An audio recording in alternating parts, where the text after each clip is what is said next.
আমার জায়গায় যদি কোনো একটা মেয়ে এই ভিডিওটা আপলোড করতো তাহলে প্রত্যেকটা ছেলে তার পুরো ভিডিওটা ওয়াচ করতো। এমনকি কত সুন্দর সুন্দর কমেন্ট যে করতো, বলতো আপু আপনি কি আমার সাথে 1v1 করবেন, আপু আপনি না অনেক ভালো গেম প্লে করেন, আপু আপনার সাথে আমি অ্যাড হইতে চাই, আরো কত সুন্দর সুন্দর কমেন্ট যে করতো রে ভাই। কিন্তু একটা ছেলে সারাদিন কাজ করার পরেও কত সমস্যার ভিতর দিয়ে একটুখানি ভিডিও করার চেষ্টা করে, ভিডিও করে যখন আপলোড করে যে এইটার আশায় যে হয়তো বা তারও অনেক ভালো ভালো ভিউজ আসবো, অনেক লাইক কমেন্ট শেয়ার আসবো। লাইক কমেন্ট তো দূরের কথা ভাই, ভিউজই আসে না, 100 ভিউজে যায় আটকা যায়। আর এই জায়গাতেই কোনো মেয়ে যদি নর্মাল এডিট করে, কোনো রকম এডিট ছাড়া ভিডিও খালি রেকর্ড করে আপলোড করে দেয়, তারপরে হাজার হাজার ভিউজ হয়ে যায়। আমি এটা বলতে চাইতেছি না যে মেয়েদেরকে কেউ সাপোর্ট করো না, হ্যাঁ মেয়েদেরকেও সাপোর্ট করো, কিন্তু হ্যাঁ পাশাপাশি ছেলেদেরকেও করো।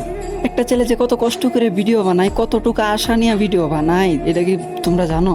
আচ্ছা আমি অন্যদের কথা বাদ দিলাম, আমার নিজের বিষয়টাই বলি যে আমি 12 থেকে 13 ঘন্টা কাজ করার পরেও আমি কতটুকু কষ্ট করে ভিডিও আপলোড দিই তোমাদের থেকে একটু ভালোবাসার আশায়। আর আমি আমার নিজের জন্য কখনোই সাপোর্ট চাই না তোমাদের থেকে। আমার কথা হলো আমার ভিডিওগুলো যাদের কাছে ভালো লাগে তারা তো অবশ্যই করবে, এটা তো আর আমার বলতে হইব না, তাই না? আমি সাপোর্ট তাদের জন্য চাইতেছি যারা অনেক কষ্টের পরেও কোনো রকম ভিউজ পাইতেছে না। তোমরা তাদেরকে কপি লিঙ্ক করো, লাইক কমেন্ট শেয়ার করো তাদের জন্য।